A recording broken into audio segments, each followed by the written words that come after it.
Good evening and welcome to the studio this evening. Hopefully hopefully everything's working okay, he says, just thinking. I hope that sound is turned off, and hopefully everything's in synchronization, because I can't see whether it is anymore. But anyway, welcome to the studio this evening. And okay, you're not connecting. Why are you not connecting? Ah dear. Right, you can't stream for a little while and all of a sudden nothing works. I don't quite know why. But yeah, I'm just looking at everything.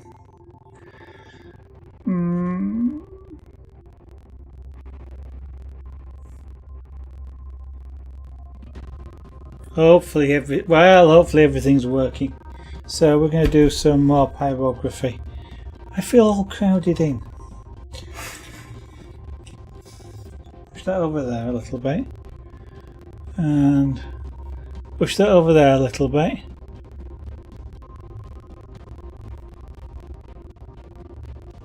Has that camera crashed?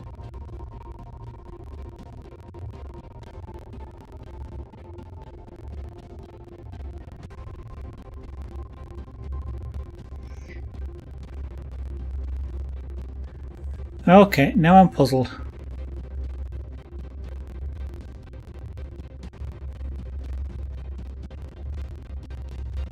Is that camera really that far out?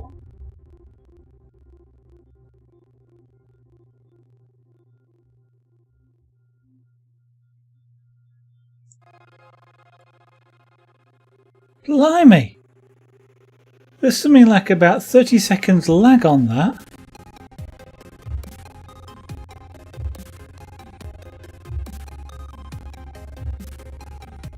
That is not good. Mudkippies, hello there, good evening, welcome this evening. Sorry, I'm just messing with things. Welcome back, by the way. And sorry I've not been around.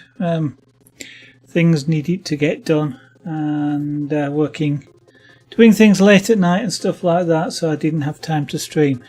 I am looking that way because that's where the broadcast computer is, and this camera is something like almost about a minute out of synchronization with the rest of the stream.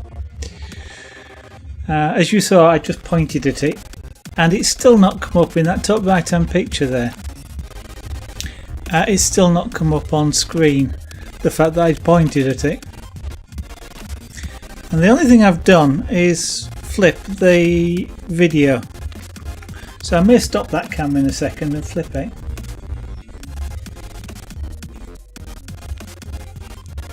Yes, well, yes and no. Losing my marbles.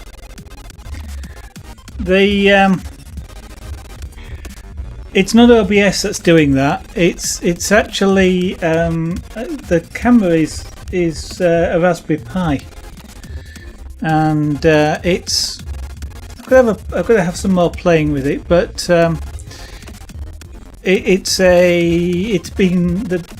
what's happening is the Raspberry Pi is sending the video to a video server which is on board the Pi, and then OBS is connecting to it to grab the video from it, and it's something like looking at it about 40 seconds behind. And all I've done is flip the video, so it looks like for some reason flipping the video has slowed it down. I'm just going to try. No, I'm not. I'm not. I was going to say I'm just going to try, and that was to unflip the video just to see if it brought it back into synchronization. There's normally about a 3-second delay on that camera, but flipping it for some reason seems to have added a lot of time to it. But I'm not going to play about with it on stream. I'm actually going to do some of what I came here to do, which is some more Theo, who was around. In fact, I was about to say I had all 3 cats, well, all 3 of the 4 cats around a minute ago. But all but one of them has disappeared. And Junior, who is asleep down there, so I'm not going to wake him up. Otherwise I've been on stream. So let's have a look at what we're doing here. What I'm doing is the major element of the work has been done on this. Now what it needs now is the shading to be done, and in such a way that it enhances the 3D effect.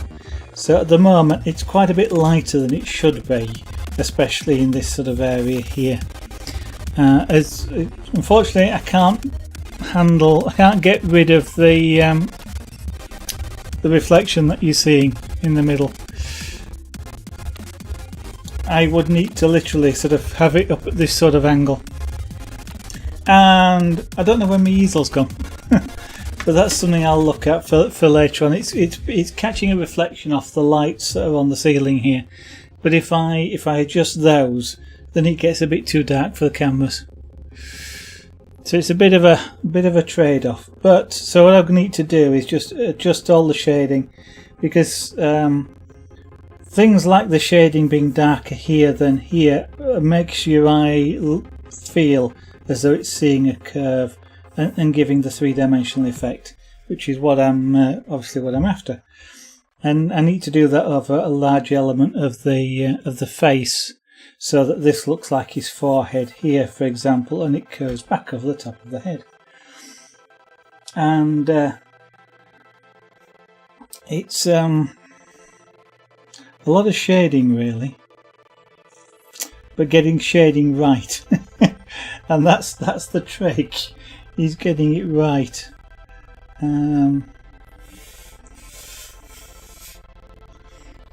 So get rid of the hairs.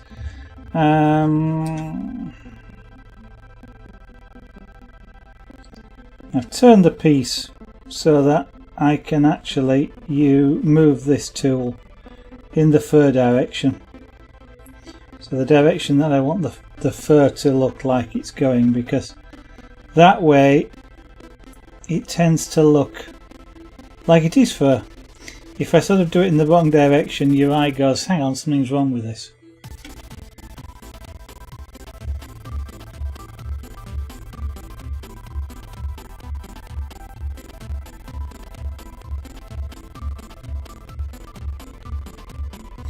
Now then, it's over a week since I last picked up this pen, so I'm going to have to just get used to using it again. So what you'll see is a very subtle colour change. You might actually not see the colour change, because despite the fact that I wish I could get rid of that reflection.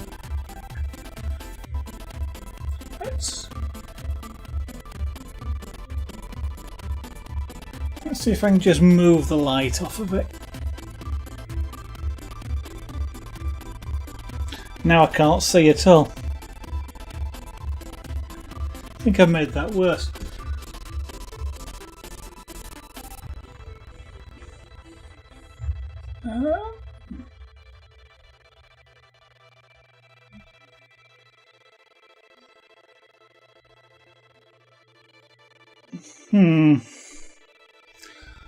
And this one.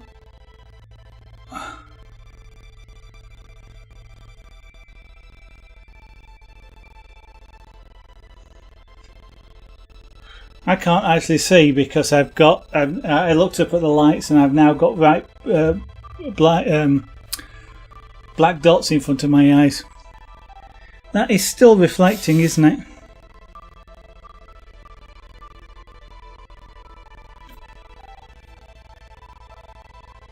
It's not as bad. Okay, it's rather dark, so the camera will be now working quite hard. But let's see how that goes.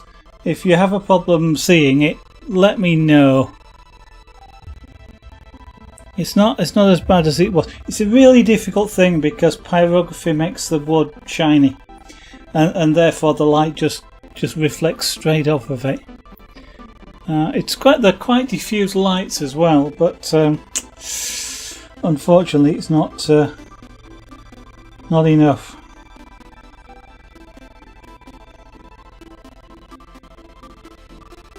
But we shall see how it goes.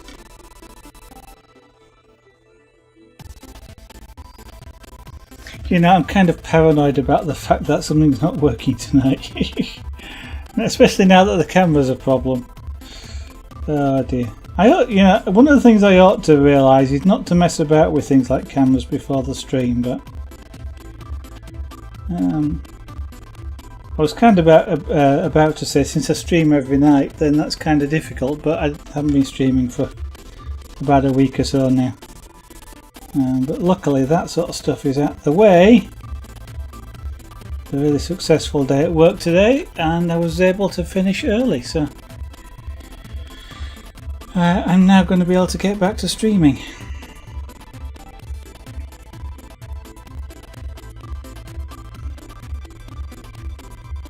Yeah, no, that's okay.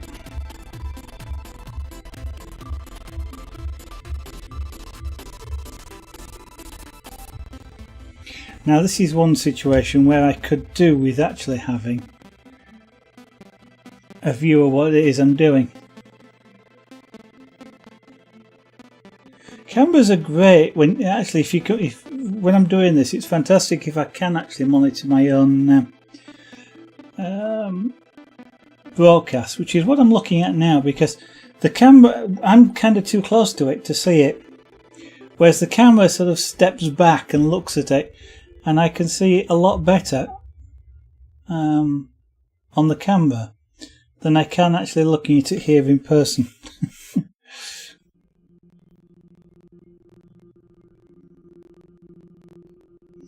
I don't know whether it's just an optical effect of the camera or something. Because I mean, for example, you can see this line here, and it's quite clear when you're looking at it that there's this sort of line across here, but that's almost, well, I can hardly see it here at all. And yet other things that I can see here quite clearly just don't show up on the camera. It's kind of weird. Oh well. That line's a bit too strong. Actually, it wants to be somewhat less visible than it is. It is there. It's a shadow line, but it's meant to be quite a subtle line.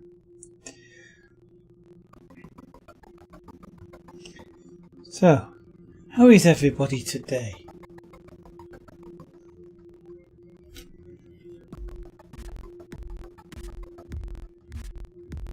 So I've had a successful day, which is one good reason to be streaming tonight. My brain's just not it. My brain it's been quite tiring the past week or so. My brain just hasn't quite caught up with the fact that I'm streaming. It hasn't quite caught up with the fact that I'm actually doing pyrography as well. So one of the things I'm going to have to be really careful of is I don't make a mistake doing this. Because kind of like 90% of this work, the work on this image is now complete. This is kind of the final, I'll describe it as the final pass over the work. But it's, I may do it more than one pass, but it's the final stage of completing the image. Is now just to bring everything to its final colour range, to its final sort of tones, to just enhance the 3D effect that's there, and just bring in the last of the colour variations across the whole of the image really, and then it will be done. And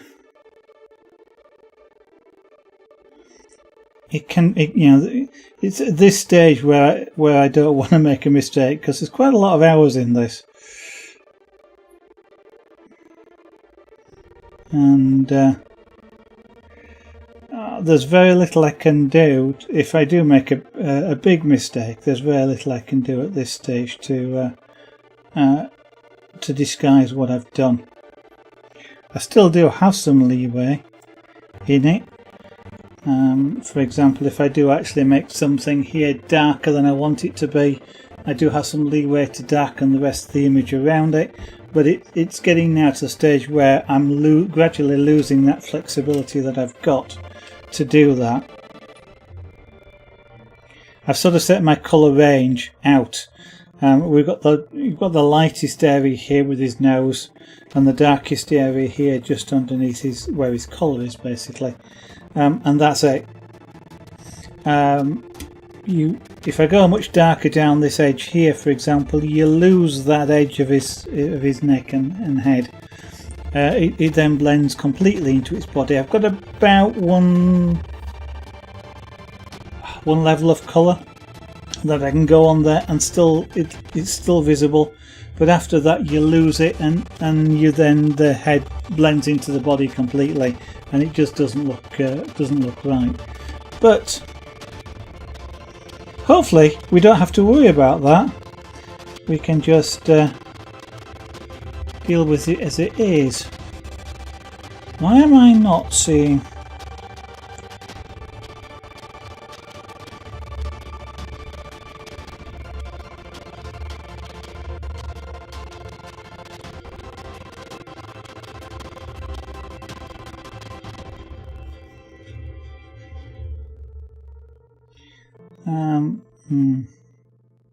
What I'm thinking about now is whether I actually need a little bit more heat in this tool. I've got a trade-off with pyrography. You've always got a trade-off with the tools, or with the electrically heated tools like this one. In that, because the heat level is actually controllable, I have to balance the amount of, the pyrography is down to actually how much heat is applied to the wood as a total quantity, which is kind of heat times time as an equation, and you can get the same result with a lot of heat in a short time, or a little or less heat in a longer time. And less heat in a longer time allows you more control, in that it doesn't go brown as quickly. So you apply, a larger amount of heat by either going over it in multiple passes, or just by sort of slowing down and moving the tool less quickly. So if I turn up the heat, I have to move the tool more quickly off the wood, or at least not keep it in one place very long, otherwise it gets darker than I want it to be. And so there's always that sort of trade-off with these kind of tools here, to decide, do you want to work fast, or do you want to work less fast? And the faster you work, the more sort of skill you need to have to be able to do the same thing in a less amount of time. And that's practice, basically. And you kind of get, I would say it's a bit like riding a bike. If you haven't ridden a bike for a long time, you get on a bike, you're a bit wobbly, and then you get used to it, and you go from there. And it's kind of like this. I've not done any pyrography for about a week, and over this broadcast, I will get more used to using this pen and what it's doing, and so again, learning what it's doing on this piece of wood again, and I'll gradually sort of speed up, probably turn up the heat a little bit in a minute. But it's very easy when you're doing this to become sort of a little bit impatient with it and go, it's not turning brown as much as I want it to do, and turn the heat up too much, and then you regret having done it.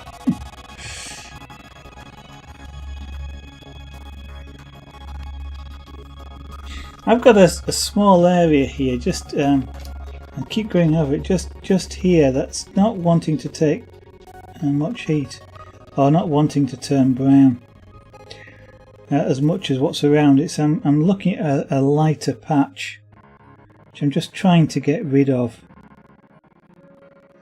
because I am trying for sort of a smooth overall colour. I mean, he's a ginger pussycat. He has stripes and things on him, so you can sort of get away with it, but the idea of doing this is that I practice some of the colour, some of the skills that I'm wanting to develop with this, which is to get a smooth overall colour. It's very easy with pyrography to draw lines. It's very easy to make things really black, and the hard bit comes when you want an intermediate colour and you want that as a smooth colour block, like you were, I don't know, if you had a square for example and you wanted it to look completely the same colour all the way across. Trying to do that with pyrography actually takes quite a bit of practice to do, and that's what one of the things I was trying to do here with Theo, with this particular image, is to practice those particular skills of getting a consistent smooth colour across a fairly large area. The other two cats that I've done in pyrography, both Felix and Junior, they appear on the right hand side, yeah, just around there. I don't like working with a long video delay, and you'll see the pop up at some point in that roll on the right hand side. They were done using a pyrography in a texturing style, so I'm actually the surface is actually textured on those two, and it looks like fur. And them being black and white, it was relatively a nice way of doing it. With Theo here, I could have done the same thing, but I kind of, well, two things is, it's a big image, and doing it that way would have taken a lot longer, but I also, as I say, wanted to practice doing a smooth colour across a sort of a fairly large area like this.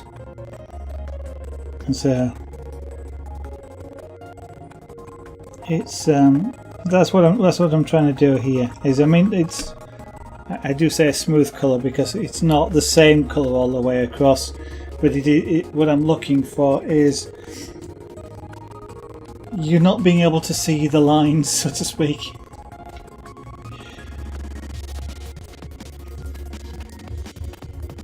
Except if I've done it on purpose, like up here where I've actually purposely sort of made what looks like, I guess, fur sort of markings.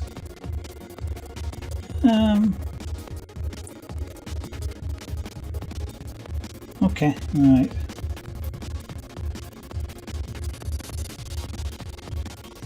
So I'm trying to darken this area here just across the top of his head here.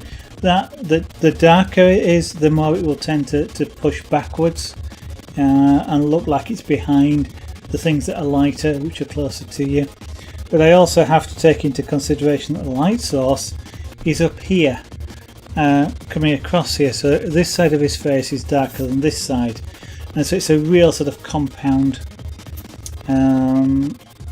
colour shadow that's all around his face, with darker back here and down here, but this darker bit being lighter than that darker bit.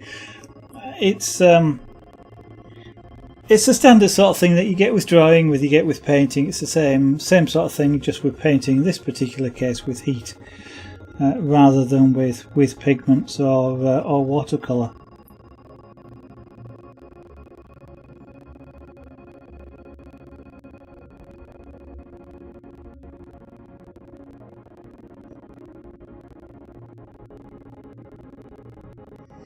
Yes, the only difference is with painting you do at least have the option to correct your mistakes, either to overpaint it or remove some of the paint in some cases. and then try again. With Pyrography you don't get that try again bit. You either get it right the first time or you make it right.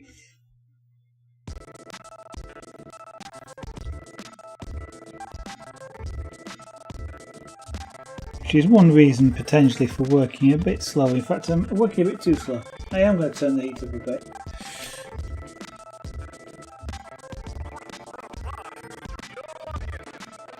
So I've turned the heat up a bit now, and what I've got to do is just be a little bit careful for a few minutes or a couple of minutes, just to get used to the amount of heat that's now in the tool. That wasn't there before. Again, the colour is dependent on the quantity of heat. Well, I've just upped the amount of heat that's in the tool, so if I want the same colour as I did before, I can't stay as long in any particular place.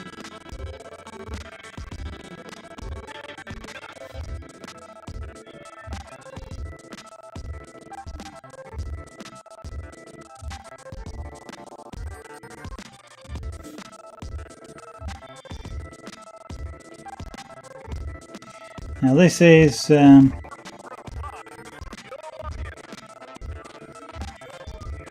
tool like this, though, it does have the advantage that I can turn the heat down. A lot of the tools that resemble a soldering iron that you usually get from craft shops, they tend to be a fixed heat, and with those, if you were doing something like this, you have to work fast in order not to apply too much heat, and they take quite a bit more skill to use. Doesn't mean they're wrong, doesn't mean they're worse or better a tool, they're just a different tool, and it's a different skill to use them. And there are people that use those things and make very, very effective and fantastic looking pyrograph images.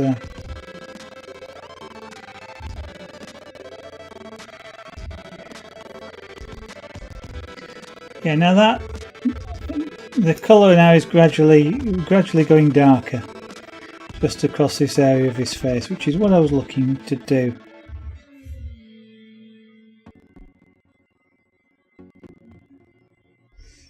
And this shadow line that's here now is looks to me to be a lot less pronounced. I can still see it, but it's not as visible, which is partly what I was after doing as well.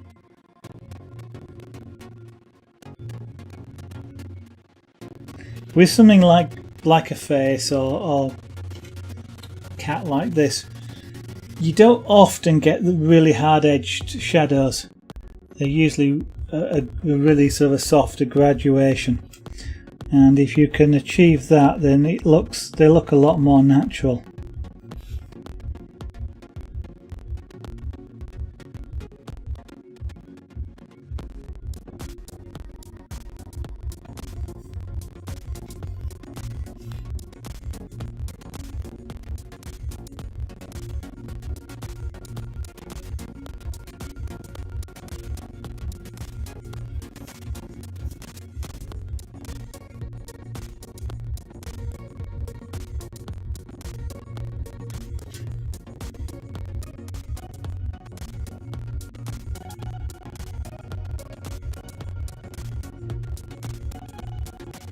I'm using also slightly darker colouring to, as I mentioned earlier, to produce a little bit of the face shape as well. So like this here, of course, is the eye socket, and there is a slight shadow along there, same as down the side of his nose here. So you can sort of sculpt the image just in that way by just applying a little bit sort of darker. I describe it as a shadow, but it's sort of just a slightly it is a shadow in real life, but it's just a slightly darker shade of the same colour.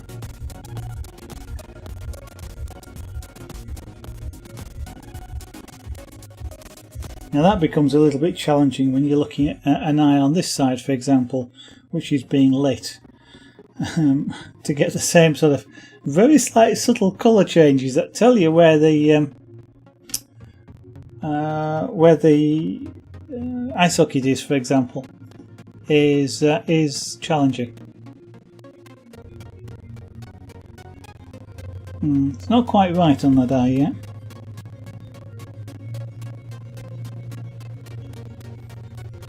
And of course, you know, it's she's not one colour.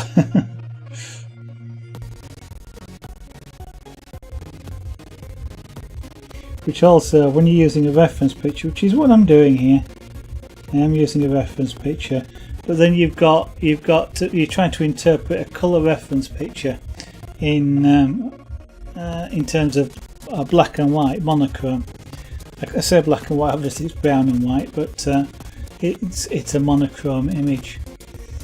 And if you try doing it for yourself, by the way, if you're using a reference image for pyrography, one of the tricks is to print your image out in black and white.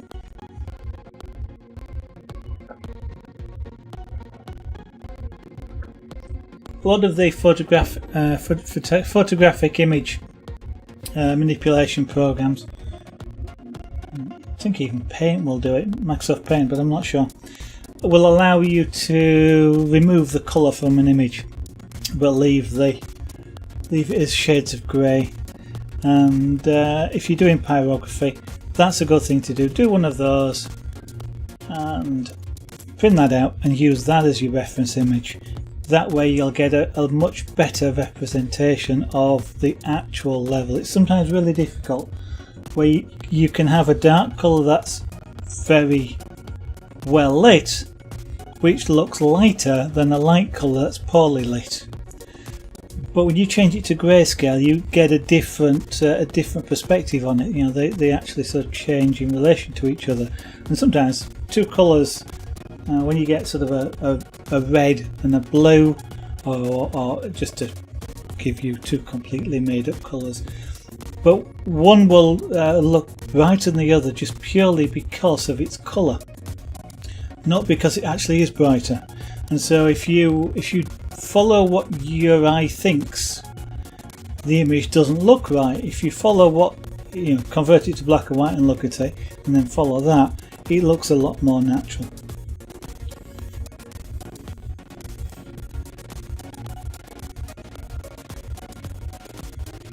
Yeah, this side of his muzzle's too light as well. But of course I knew that, that's why I'm working on it.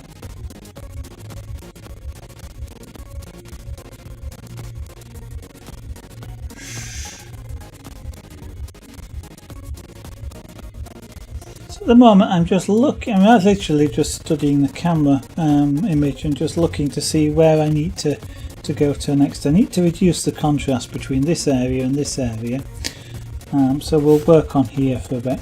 I do tend to hop around in the areas that I'm working on. I do that for two reasons. One reason is your eye gets too used to looking at something. So if you're looking in one particular area all the time, you tend to focus on it, you lose the overall picture. So it's a good idea to sort of move to elsewhere on the image and do work there for a bit, because your eye then has to look at everything. Again, it's not focused in the same area, it doesn't get sort of tired of looking at things. Digital artists sometimes will flip an image or turn it upside down, for example, to do exactly the same thing. Because if you go away and then look back at something, you can see things that you didn't notice before because you just sort of overlooked them. And so me hopping around the image is sort of a manifestation. It's an example of doing that. I'm looking somewhere else just to give me a different perspective for a while and then come back to it. The other thing is I kind of sometimes look at something and I don't know what to do next, so I'll go somewhere else. I can see something that needs to be done somewhere else, I'll work on that, then come back. So it's a little bit like getting sort of intimidated by a particular part of it, and then sort of moving elsewhere because it's easier to work somewhere else for the moment, and then come back.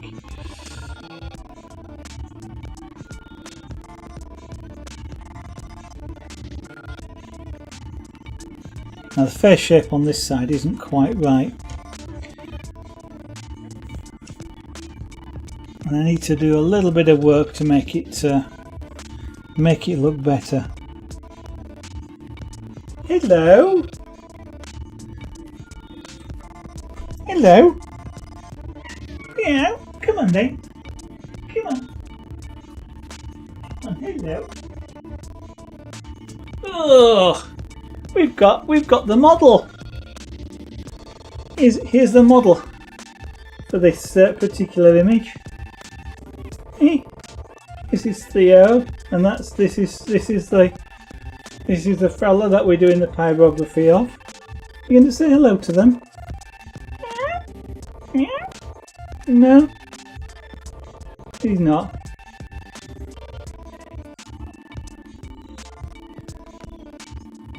So unfortunately, well, I was going to say, well, if I do that, then you might see him a little bit better, and you can decide if the pyrography looks like him. He's purring away.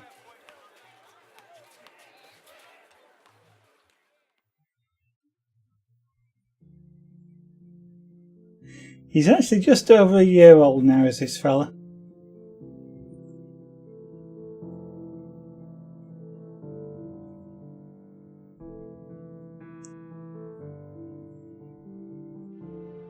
Yeah, can you see yourself on the camera? In the screen? No. You can't really, can you? You're just not interested. You just really want to be stroked, and that's it.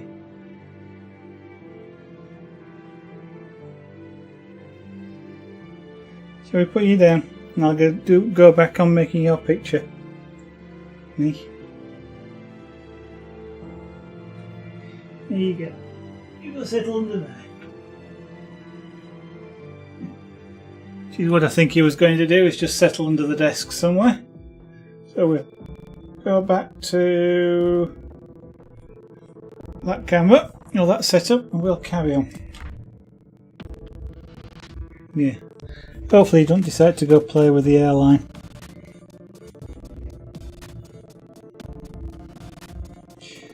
I've got underneath the desk, I've got a new blue pneumatic pipe, and at the moment he's really interested in biting it.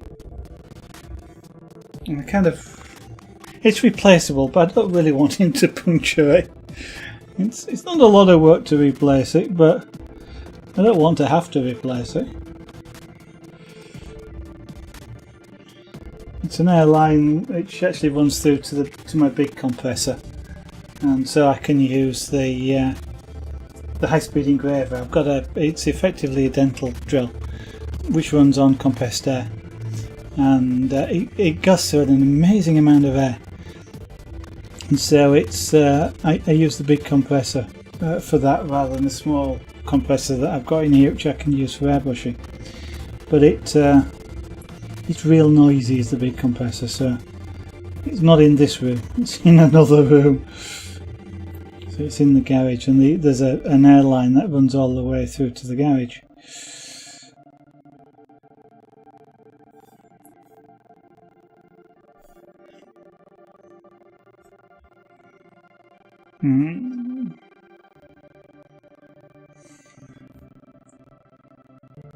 I was just looking to see if I've got some paper around here. I appear to have thrown it away. I must fix that, by the way. One disadvantage of this tool is that this is really an audio connector, and it's not actually really intended for this purpose. I don't actually know what they're rated at, but I wouldn't have thought it was the power, the current level that's going through this. But over time, the contacts inside there get a bit loose, and when it does, it creates a slightly high resistance connection, and it's the resistance that heats up, and this top gets quite warm.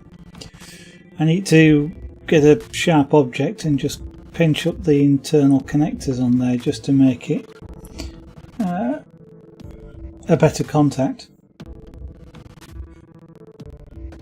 It's not fantastically a problem. It's not that hard. I can touch it, but it's wasted heat to some extent.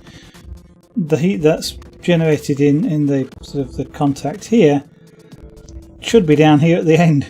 So, you know, if it's up here, it's not down there.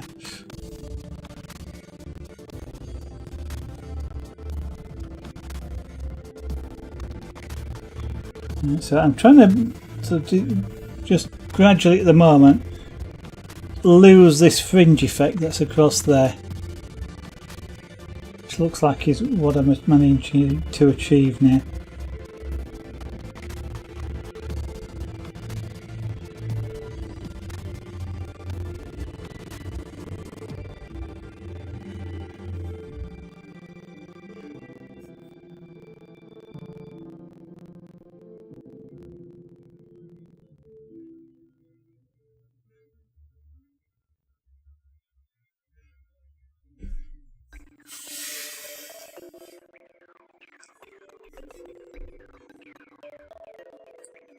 Yes, I'm definitely going to have to play with the cameras.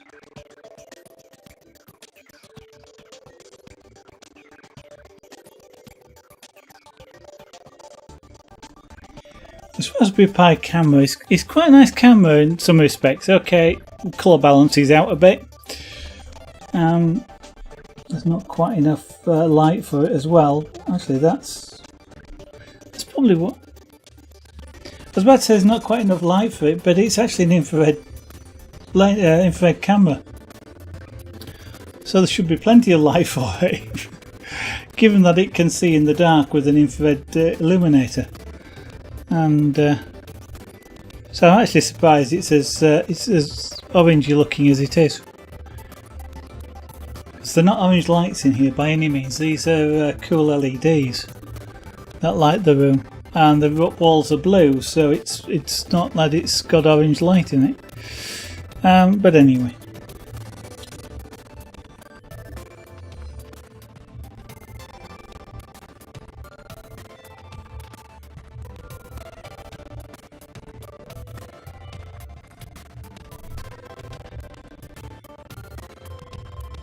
That's better.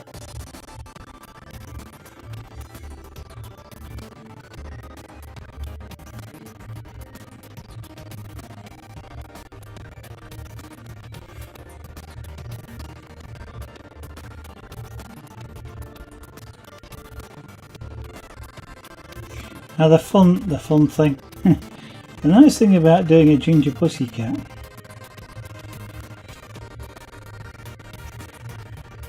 is that sometimes, especially with as you turn the heat up, you can get marks that appear a lot more quickly than you expect. And I've got a few down here. But the thing about doing a ginger pussycat is that looks like a ginger pussycat. They actually look like fur markings, and so therefore you kind of get away with the fact that you've not done it quite as well as you want it to do. That looks a lot better. I don't know if you've noticed it, but I've put a slightly darker edge down there, and it's completely changed the face shape. And it looks a lot more right than it did. Heck of a lot more right. And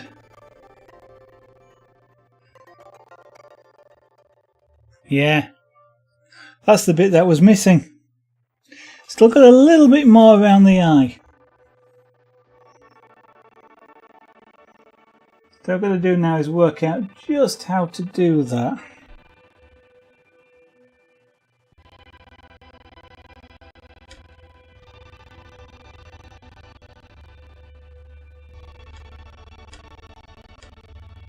Sometimes it can be something just as simple as that, just those markings around there, which suddenly just give you a completely different perspective on the image. and it then looks different, and quite a bit different.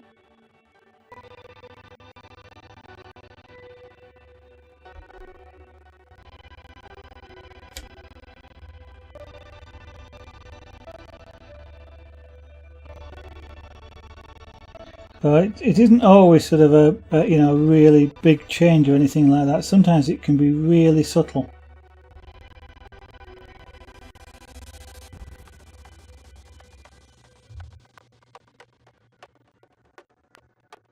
And that's kind of what makes this style of pyrography a lot more, you know, a lot more harder to do than sort of, say, a cartoon style, where you'd have an outline and you're colouring in within the outlines, because they tend to be sort of fairly two-dimensional rather than three-dimensional, and therefore you want a fairly solid colour. Even if there's a shadow on it, that shadow is a consistent shadow, and you're not looking to produce a three-dimensional looking image by just using slight variations in tone. You're using either the lines and the way the lines are drawn, like they are in a cartoon, to sort of intimate the three-dimensional aspects, if that's what you're trying to do, or just draw it as a two-dimensional object.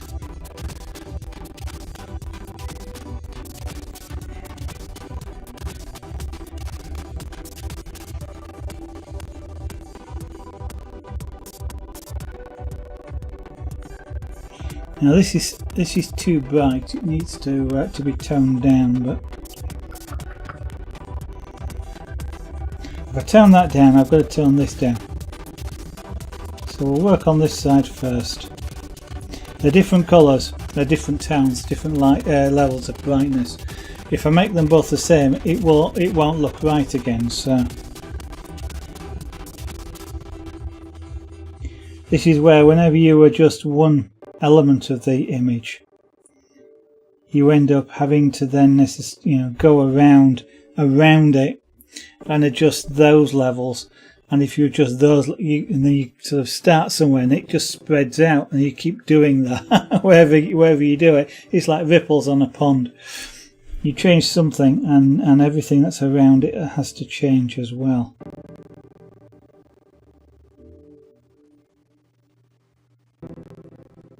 It's kind of what makes this sort of final colour stage, final pass, interesting, but also a challenge to do.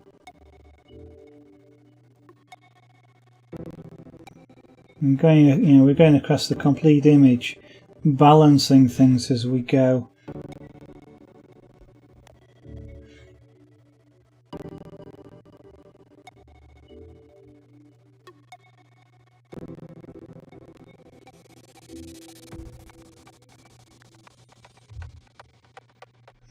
All the time you've got to remember to keep using the tool in the direction of the fur. Might be something you've never noticed, but generally speaking, on a cat, just around about there, which is right on the bridge of your nose, just there, that's where the fur on a cat kind of starts from. If you look at one closely, the fur radiates out from that particular point, so the fur on his nose actually comes downwards. So it sort of lays on top of each other to this point, and the same as you go up there. So we've got a little tiny bald spot there almost, and it goes all around the face, or around the back of the head, even as you come down under the chin and across the body, all the way out towards the tail, which I presume the tail end of the tail is where the other one is, because there has to be two. But it's kind of an odd thing when you notice it. Of course, the fur on the nose is in very, very tiny, or generally for these sort of shortish haired cats, it's very, very tiny hairs. They're almost like silk. They're really, really smooth and soft, and sometimes you can't see that little whirl of fur right in the middle there. and of course on longer haired cats, of course it's longer.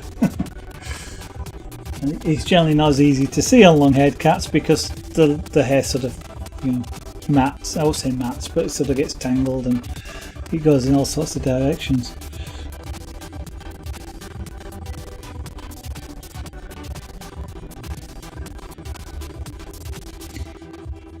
One of the interesting things about doing pyrography whilst there's music playing, by the way, is you tend to end up doing the pyrography according to the music. So if you're not very confident, put very chill music on, slow music, and it will help, because then you won't be suddenly going, you know, 10 to the dozen, because there's a fast track playing.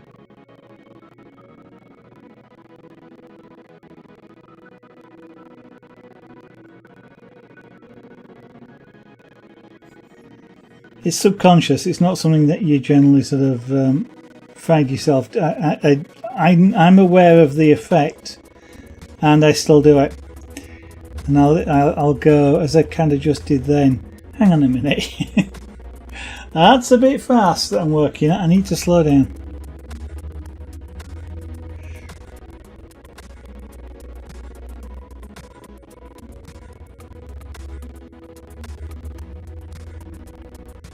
So I'm just doing here is give myself a little bit more leeway so that I can actually darken this area down here a little bit more.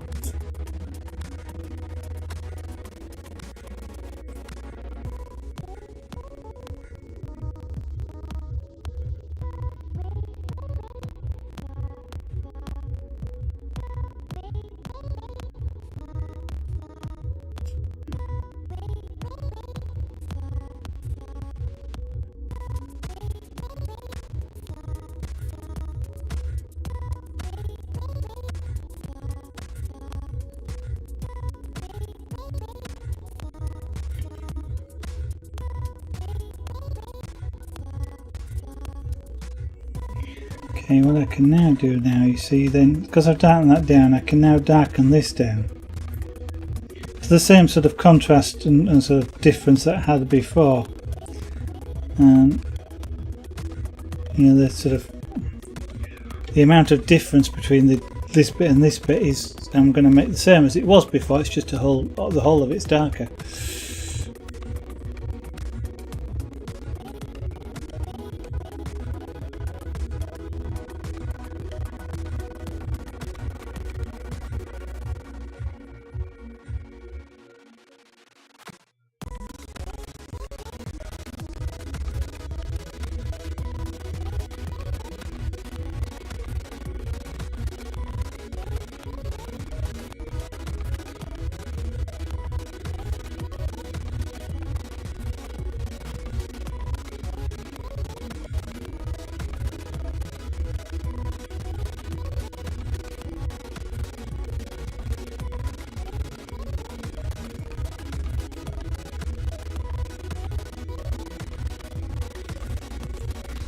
Now I can move it close up to his muzzle.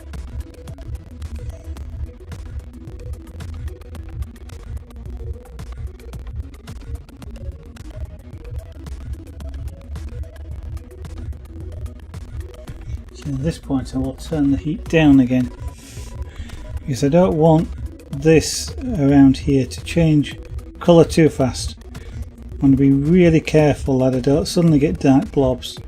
So by turning the heat down, I've got more control.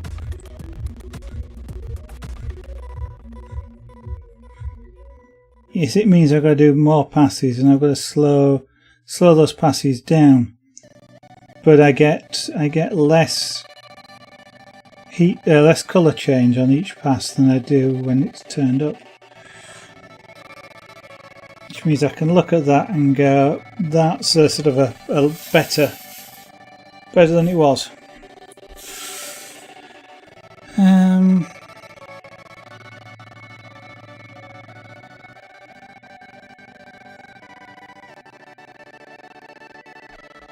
It really is weird when you're looking at 3 different speeds of video. I will have to look at that.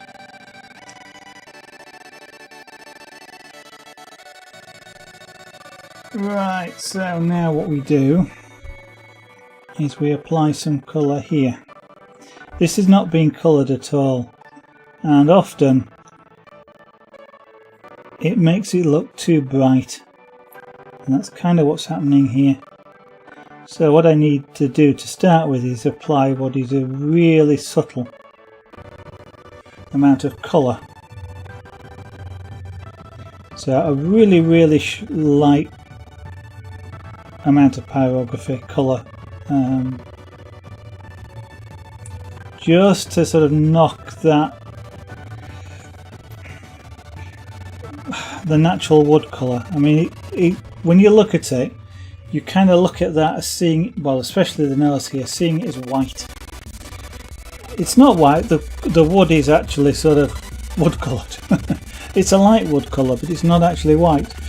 But your eye tends to see that, especially the nose there, as being white, just purely because of the darkness of stuff around it. And sometimes the fact that it looks pure white is what throws off the rest of the image. And so just by applying a really light colour to it, you knock that brightness off of it, and it suddenly doesn't look as prominent as it did before.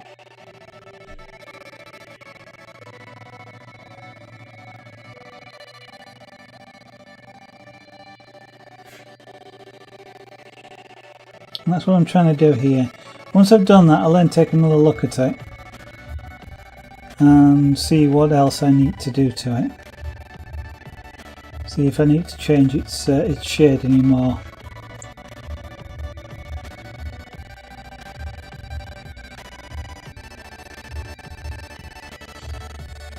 Now I am actually finding it quite difficult to see much of a colour change here, but I'm seeing the overall image change as I do this, because my eye is less drawn to that particular area, and because the nose is brighter, then it's the bit that draws your eye. It's the bit that looks like it's in front of the rest. Now, it's a bit debatable as to whether this bit is in front of that or not, but it's kind of what you expect, is that the nose is in front of everything else. Yeah, I need something across here.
Like with most art forms, the shading at the two extremes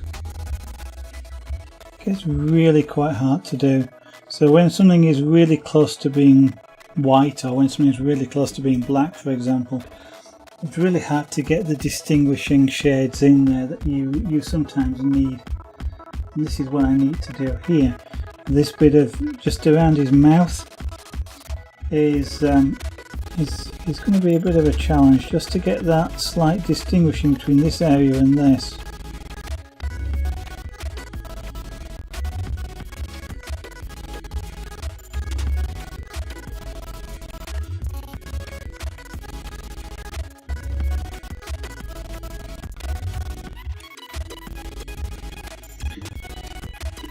And this is also when you have to do things like what I'm doing here, is just turning it around completely, because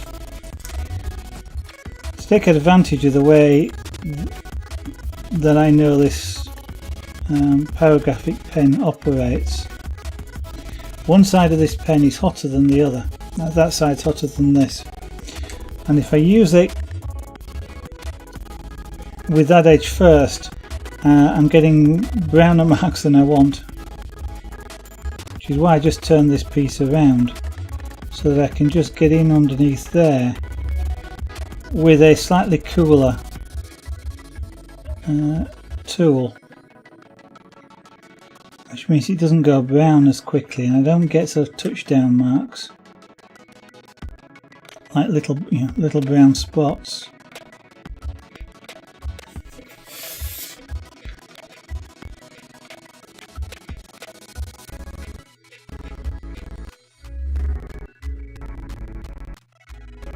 So it does sort of pay to understand that, to learn your tools, and to learn, for example, with these sorts of pens, where the hot bits of it are, where the cool bits of it are. I mean, this is supposed to be a shader, and in theory I should be able to put the tool down and use it completely flat. And for some things you can. But if you want more precise control, you need to learn where the hot spots are on the tool. Now, for example, what I call the heel of it back here is hotter, and if I do put it down flat, this area will cause it to go brown a lot quicker than the actual tip. And that's to do with the thickness that it's been pressed to. It's not an exact, equal compression across the whole of this particular shape. Therefore the resistance is different, and because the resistance is different, the heat is different. Now I will, before I finish this image, at some point put whiskers on, but I'll be doing that to start with using scratches. So I'll be using a sharp knife like a scalpel to actually put the whiskers on so they look lighter than the rest. Often when you're doing pyrographic images, you're doing negative space. So if I wanted to leave a white line, for example, what I'd be doing is not applying pyrography to it. Well, the whiskers are white, although this fella does have a few black ones, but whiskers generally are white. But if you were going to try and leave the whiskers in here, in this, it would be extremely challenging. I guess if you've got the skills to do it, you could do it, but otherwise it's extremely challenging, just because there's a few. There's no way I'm actually going to do exactly the number that he's got. There's just going to be a few, but even that is quite difficult to do. So what I will be doing is, the simplest way is to scratch it. Now, scratching it erases, if you like, the pyrography. It's not a good way of removing pyrography to scratch the surface, because it changes the surface texture, and you can always see that even if you apply pyrography back over the top. So it's kind of the whiskers is great, because I'm not going to change it after that. Once they're done, that's the image is finished at that point, and I can't really go back over it. And so that's kind of the very final thing. So I can use that technique in this particular case. It does become more of a challenge when they come out here, around off the side of his face, because if I scratch this, you won't see it. So at the point where they come over the edge of his face, I have to change from scratching it to applying pyrography, so that they sort of show up. But that's something we'll come to when we actually get there.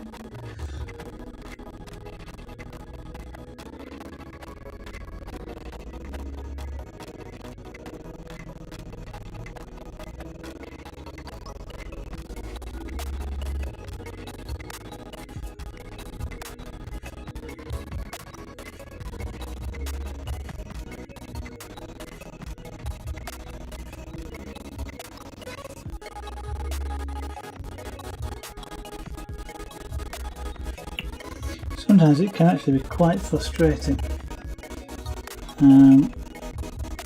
when you're trying to do something like here. I'm trying to just get a very slightly darker area. It's kind of like under his top lip, and it's slightly in shade. And I'm trying to get that in, and the wood just doesn't want to change colour in that area. But if I apply too much heat, it will suddenly change colour. And it'll be too dark. And that can be frustrating.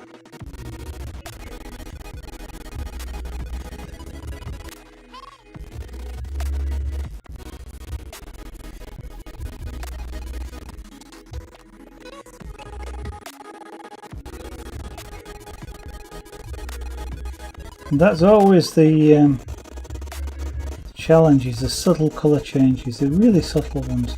Big colour changes, you know, I want something black, yeah, that's easy. So when I want something just slightly darker than what I've got now,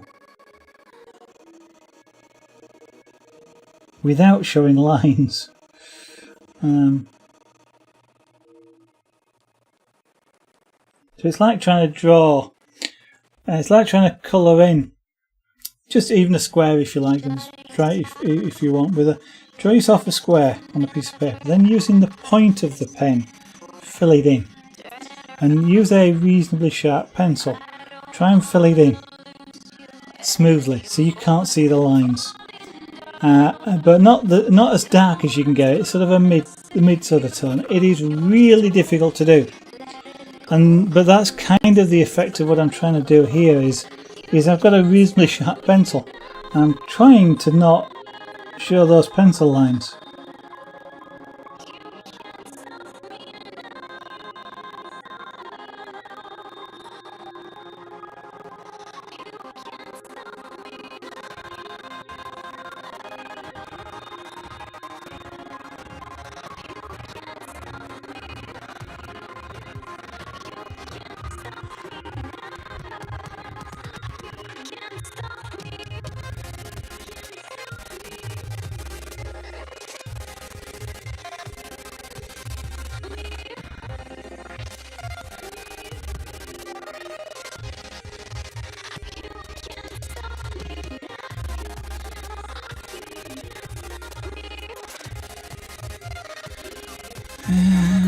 So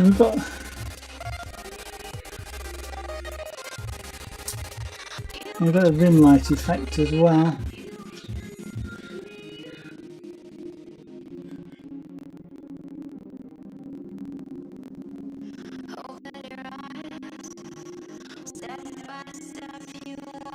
So with the fur,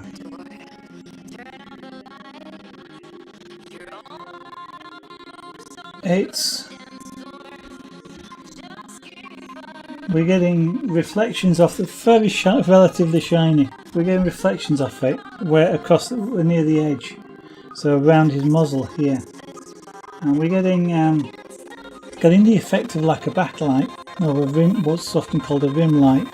So we've got a sort of a highlight around the edge. It's what makes it possible for you to see that bit of his face, but getting it to look right is what I'm struggling a bit with now.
Actually, I can tell I'm tired.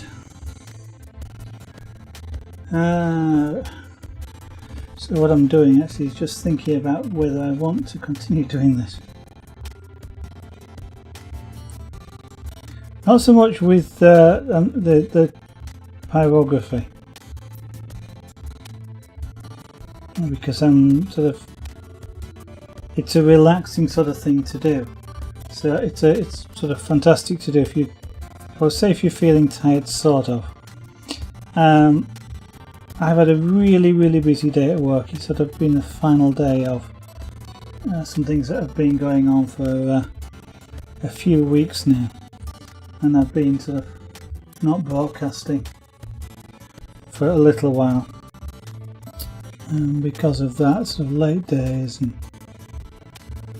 things like that, and it's just not been a good time to broadcast. But the reason I know I'm feeling tired is because I'm not talking, and what it basically means is if I carry on, I'll just basically get lost in what I'm doing here and end up not saying a word.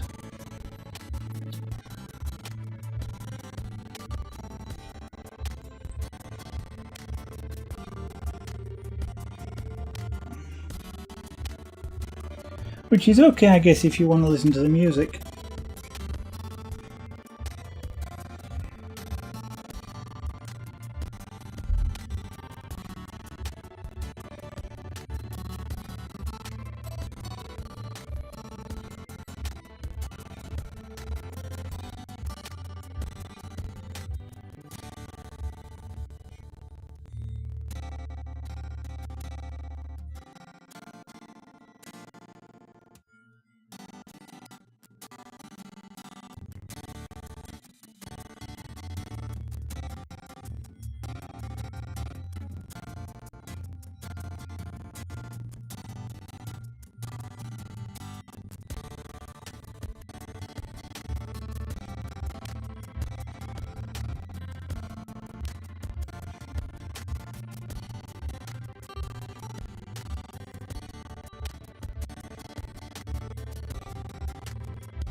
So what does that look like?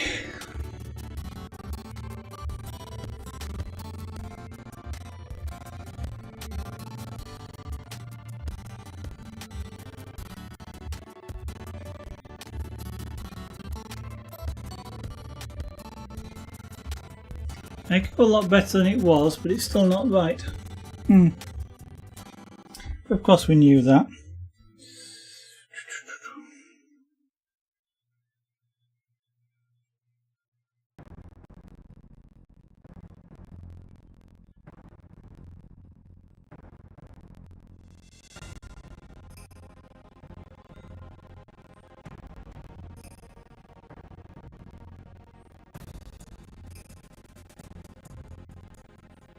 That's too white.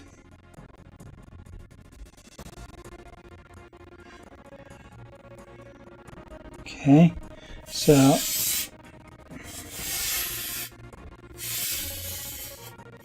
look at him upside down. Yes, it looks a bit too white, so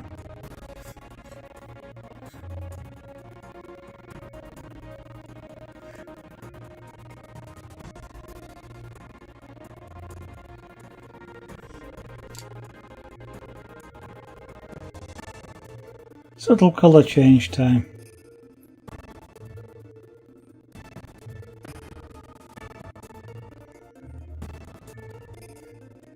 Now when you're applying pyrography actually with a tool like, well, with any tool, but with a tool like this in particular, the direction which you go, top to bottom in this particular case, affects how quickly the colour changes, because I'm not actually holding this tool completely flat. It's being tipped more towards the tip, and the heel of it isn't actually quite in contact with the wood. But if I go top to bottom, what happens is the heel is preheating the wood.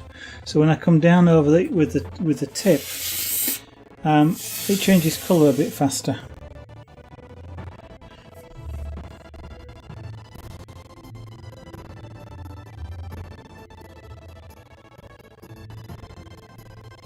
And it also, I've learned, sort of gives a slightly better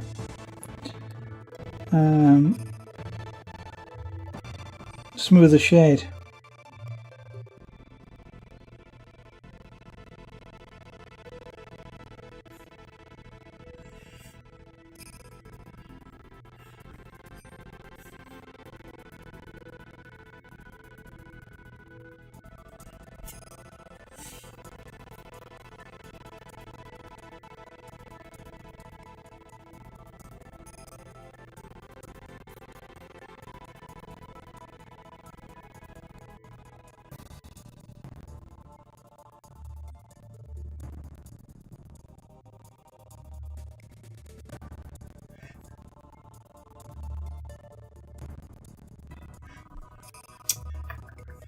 That wood grain, yes it is. Okay, this is birch plywood, which is one of the better woods to use for birches anyway, for pyrography, because it's a light wood. It's what they call a clear wood. It's got reasonably good consistency of colour across it, but it's like any tree, it's got rings, and I can see them in here, and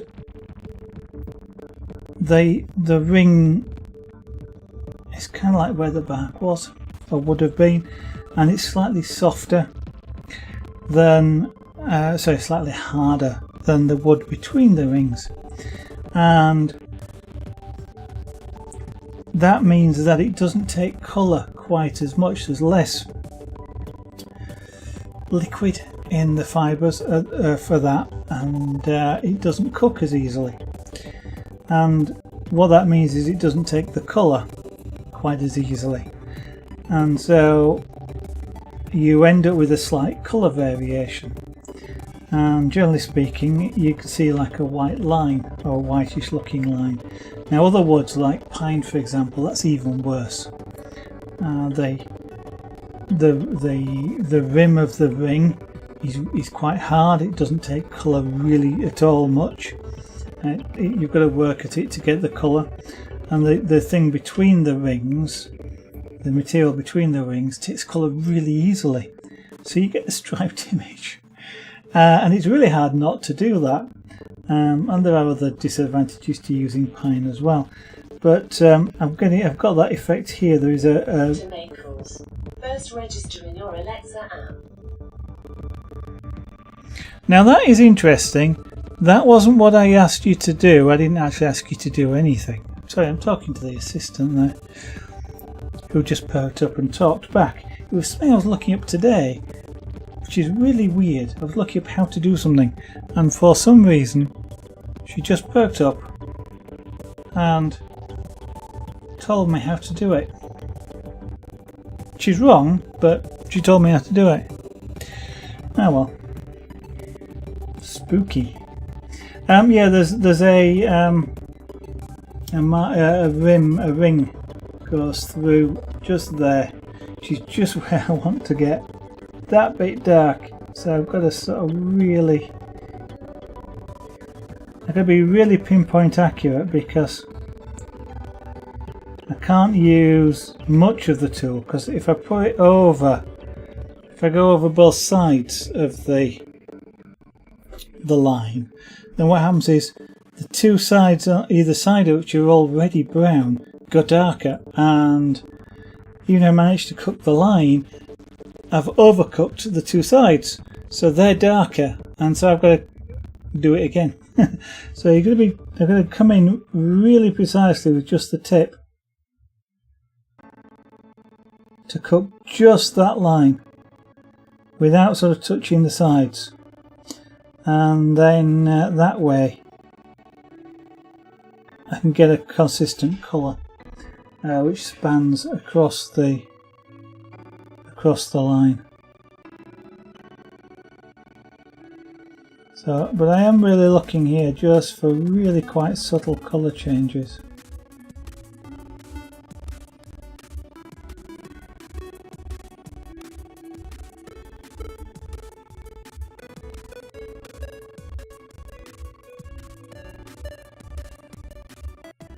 And then I've got to fade them out.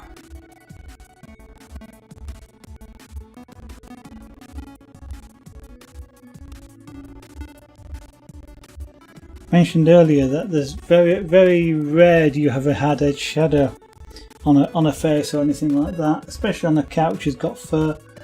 It sort of gives you a furry sort of colour, a fuzzy sort of thing, and you got a fuzzy edge, and you kind of need to replicate that.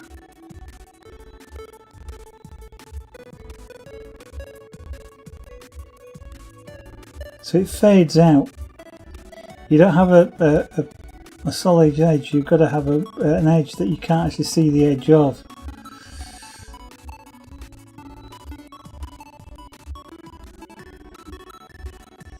Now I suspect that's not too bad. It's a little bit dark, but I can rectify that, and I actually intend to rectify that because this area around here wants to be a bit darker than it was, which is partly why I was doing some of the work there.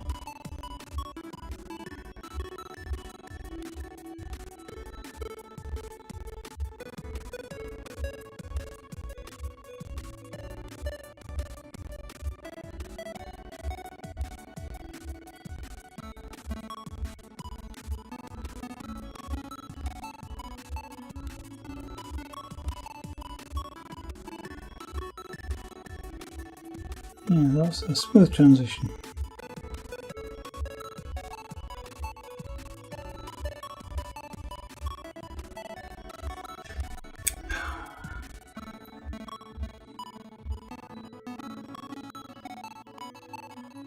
At this point, that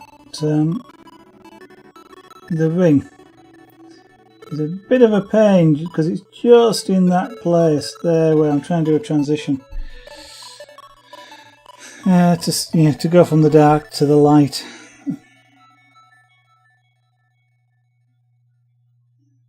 And it's giving me a highlight which I don't want.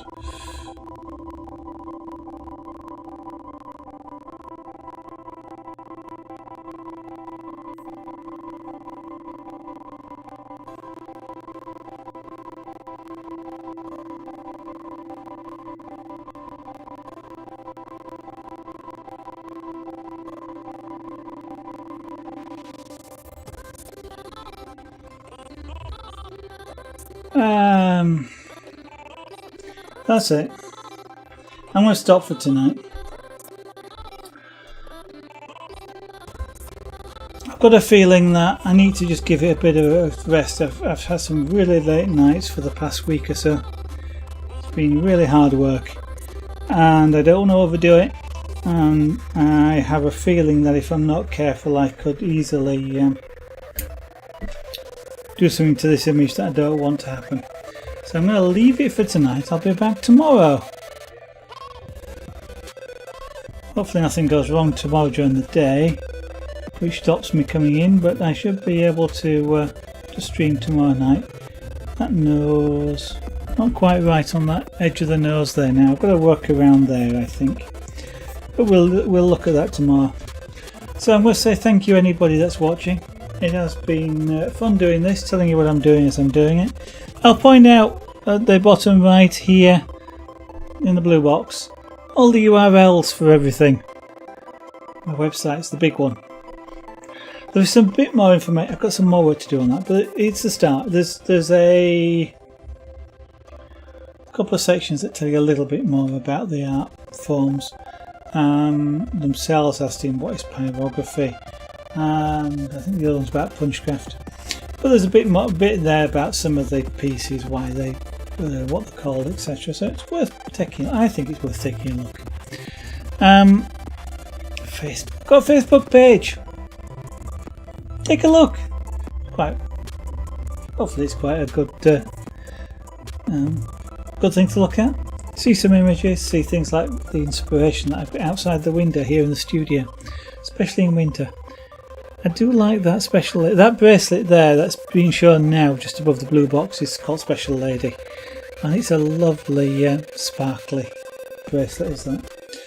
Swarovski crystals, and they're lovely. It's a lovely bracelet. YouTube. A lot of the old Twitch archives are gradually going up on YouTube, so if you want to see some more pyrography, see his brothers being done. I think they're mostly uploaded, but they're done in real time, by the way, so they do take a while. But if you wanted to take a look at some of those older Twitch broadcasts, they are gradually going up on YouTube. If you like, you're seeing on the right hand side there a lot of pictures of jewellery, because that's one of the things that gets done on the stream here. They are all of those jewellery pieces are available for sale if you'd like to take a look. Things like what I've got on my wrist on zaragonart.etsy.com. That's the third one down there. So if you'd potentially like to buy one of these pieces, take a look. Prices are going to have to go up in a bit. I was going to say in a minute, but in a bit. So now's a good time to take a look if you want some, especially for Christmas. Great Christmas presents. And of course there's Twitter. So if you want to follow on Twitter, you do tend to, well, I do tend to tweet when I'm going live, or if I can't go live or things like that. So it's generally about the stream, not very often about anything else. So yeah, follow me on Twitter. I was going to say something else about it, and it's gone completely out of my bed. I told you I was feeling tired, so what I'm going to do is say goodbye. Thanks very much for watching. See you tomorrow night. Bye for now.